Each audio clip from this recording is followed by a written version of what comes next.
All right, what's going on? It's Bobby Skinner, Giants Nation, with another free agent film breakdown. This one on the Giants' newest addition at wide receiver, Darnell Mooney, coming over from the Falcons. Obviously, started his career with the Chicago Bears with Matt Nagy. A deep threat, right? He's an explosive player. We've seen the stats. We remember seeing some of the highlight plays that we've seen. What else does he do? The curls and stuff. A lot of drop issues that we'll talk about. Roll on the Giants. We'll do a podcast that'll come out on Tuesday, really going deep into that. But it will be interesting, right? As the Giants lean into a little more two tight end sets. He's clearly going to be below Malik Neighbors on the depth chart. But he's also a very similar player to Darius Slayton, right? Like I said, we'll go through it our podcast, but it'll be interesting to see how they use him. But we know one thing that they're going to try and use him for: the explosive play. So like and subscribe so we can talk about those explosive plays and what we're going to see. Like and subscribe. All right, first play down here at the bottom against the Vikings. Right, this one's a little self-explanatory. This is just speed. All right, we'll get, there's some more route nuance and stuff that we'll go through, but this one is mostly just speed in this man coverage matchup. Now, you do see him change his track a little bit, right? See, as we go from just a straight line to like we're, swerving almost, 1, 2, 3, swerving, trying to get corner's hips open and then go, right? Then get to his blind spot, run past him, track the ball over your shoulder, and make an explosive play. Money. Next play against the Vikings as well. Here, they're going to blitz. Right, we're going to get this post down here.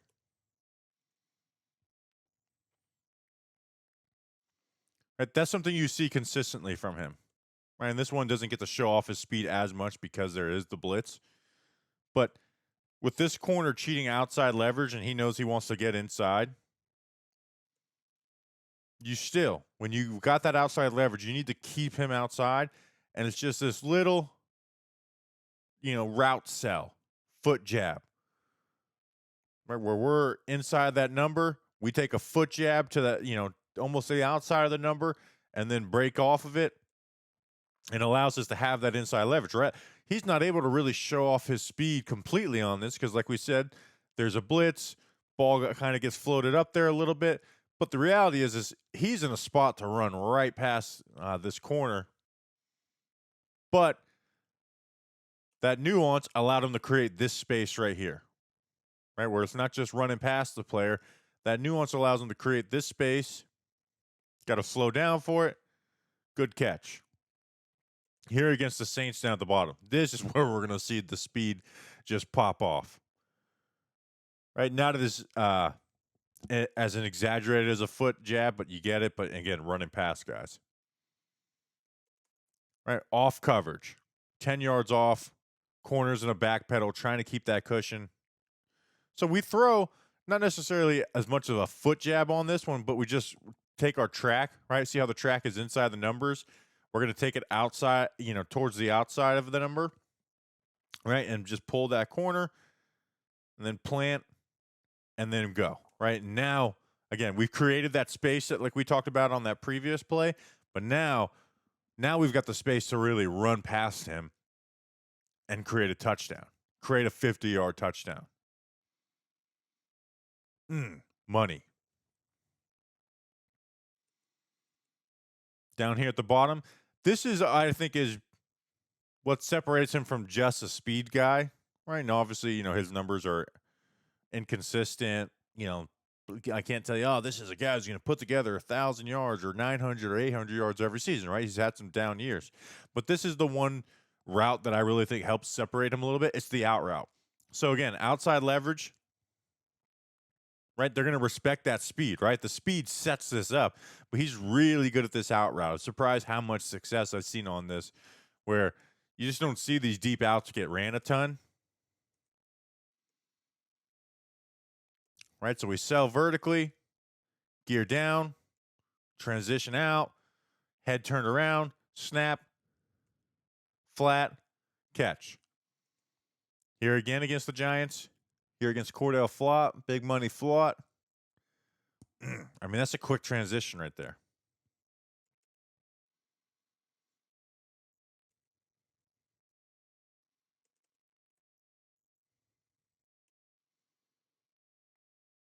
Right? We see Flott's hips are open like this, ready to break in.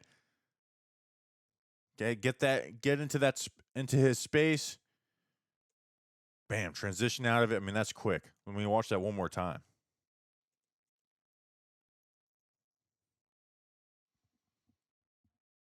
Next play here against the Saints, up at the top. I believe, yeah. No, what are we? Oh, sorry, he's in the slot on this one. Excuse me. So here is not as a deep one, but again, still outside leverage. Use a little bit of a push off, create that separation, speed. Right, sell vertically. Right, releases out, sell vertically up here. Nice first down. Here against the Panthers, very deep off coverage. They're going to play that off coverage. All right. Well, if you're going to really, stop me from getting this deep pass, we're going to hit these speed outs and get it. Now, this one's not completed. You be the judge if it's a drop or outside of his reach. Sure, looks like it's outside of his reach, but still wanted to put that route on there. And then also the speed helps set up, what does it help set up? Curl routes, right? So we're here in motion. If they're respecting you vertically, right, they want to get on top of you, well, then just stop. Simple as that. Challenge vertically, right? His hips are open. He's running, covering the deep part. So trying to cover you deep. Stop. Find that ball. Catch, turn, get upfield. Here again up top, I mean, we got major off coverage here, right? 2 deep shell of safeties, safety. Looks like we're in cover 4. All right. Right, if they're going to take the flat defender and have him play the running back, right? We're going to take this all day against some of these shell defenses. Right now, we still have to challenge vertically, because what you don't want is a corner who is sitting right here and is at this point and is ready to pounce. So you got to challenge vertically, and that's what he does. That's what his speed does, and you see how much of the deep part he's respecting of Darnell Mooney. And you get all that separation. So, it's just soft zone. But the soft zone, like you got to be able to attack that deep part against that soft zone to open up some of the underneath stuff to have them not just biting on it. Here again, up against the Giants.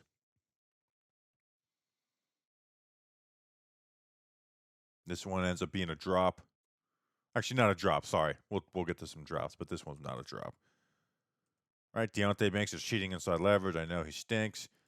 But see how we show like this, like almost like it's a double move. Like, I'm slow playing getting into my second gear. And look how Banks is just covering the way, really worrying about the deep ball. And that's a ton of separation on a curl route. Unfortunately for him, Penix puts this ball in the dirt. And then the speed's obviously going to set up some crossers like this down here. I mean, this is simple. Off covers. They're playing a zone while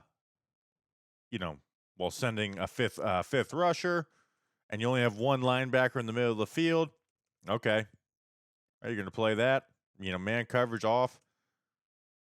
Speed, right? Let that speed create a chunk play. No, you don't need to do anything crazy. Just create a chunk play off speed. Here at the slot, like this is actually not really a great route on this slant, but just the speed is able, again, to turn this into, close to a 20-yard play. Like watch the way Drake London runs this slant, right? Challenge, smooth, break it off at that 45. Here, this linebacker's widening out, but he's kind of lucky that the linebacker does widen out because, he telegraphs this, right? We're slanting before we even, get into the stem of the route. And we just kind of float upfield. It's there. And that speed, it takes what should be an 8-9 yard play, turns it into 18, 19, 20 yards. Little things like this, right? Put them in motion, We're going to run dagger, put him on the dig, right? Let him use his speed, find the hole in the zone. There. All right, so again, nothing crazy or anything or reinventing anything, but just using that speed, right? Get him in motion. Here again, get him in motion, get him on this crosser. Right? Look how, I mean, look.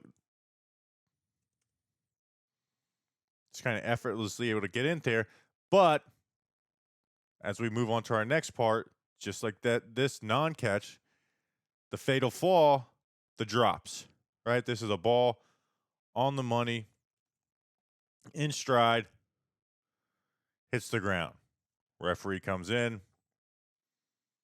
tells him, nope, nope, down, on the ground, hits the ground. Here, I believe we're down here at the bottom. All right, we're going to run this curl route. Dropped. That's a great curl route. Right? We're going to open up on the outside shoulder. Bobbles it. Out of bounds. Referee comes in. Nope, no catch. Here again. All right, we're going to run this little choice route. This is a pretty good choice route. Shakes him. Drop. So that's an issue for him. Like, that's just flat out an issue for Darnell Mooney. I think he had a 15% drop rate last year, a 17% one year. So hopefully, he's had some outlier years where he's only been around 6 or 7%. But that has been an issue for him. Another thing I want to talk about just on the negative sides or the con sides for him is we saw the ways he's able to create and get open and create the big play. But against more disciplined corners, you could see him run into issues, and I think this is what leads to his inconsistency as a producer. So we're here at the top. We're going to run this post, and we see how this corner's cheating outside leverage, and he does all those things that we praised him about before. The difference is the corner's patient on this one, right? So we know we want to break in, so we're going to release outside, right? We want to widen him, and then we throw, we really get wide. We throw that foot jab. And then we want to break in and get this and have this ball fired right here and make the play. The issue is the corner doesn't fall for it. Right? This corner's patient. He knows he's got his outside leverage, so he doesn't need to panic. Right? If he's going to outbreak, I'll be there. Breaks back in. We're here. We're patient. Corner gets hands on him. I personally think the corner can, stand his ground. Like, you don't need to get out of the way for the receiver. No penalty called. I know you can get on that, but that's a dropped interception by J.C. Horn, and J.C. Horn obviously plays very physical, so he's the kind of corner who can get away with it. He'll get called for too, but the referees aren't going to call on him every play. And then just like down here at the bottom against Kool-Aid McKinstry, we're going to run this dig route. And I love the idea behind it, but it's just executed terribly, and it actually leads to a strip sack. So we release inside. It's a very good release, right? And we're trying to win this dig, right? But the corner gets a good job of getting back into trail technique, right? So you don't want, what he doesn't want is to break inside right now and have Kool-Aid McKinstry right there. And I understand that, right? So like sometimes the corner just makes a good job. So what he does is at the top of the route, he wants to throw this little foot jab to the right to shake him off and get there, and it just gets slowed up. Kool-Aid may be tugging a little bit. It gets slowed up, and we get a strip sack. So again, maybe I'm taking a couple plays where the corners are getting a little physical with them, and it's it's nitpicky, but I think that's what leads to some of the inconsistency as well too. Is corners kind of know, hey, just get a little physical with them at the top of the route, and that can be an issue. But you could put not a lot of quick game stuff, but you can put them on these choice routes here, right? Off coverage, breakout. So Mooney has been a productive player, and some years and other years not as productive, but he's been a starting player in the NFL for a while. It's going to be interesting to see how they create his role and what they use him for. But I think he's going to get explosive plays for the Giants as long as the quarterback can deliver, because he's got the ability, as we've clearly seen. Hopefully the drops don't happen a lot. They will happen, but hopefully they don't happen a lot and don't happen in crucial moments. So hope you guys enjoyed this video. Please like and subscribe. It's what makes the film reviews go. Appreciate you guys. Until then, let's go Big Blue.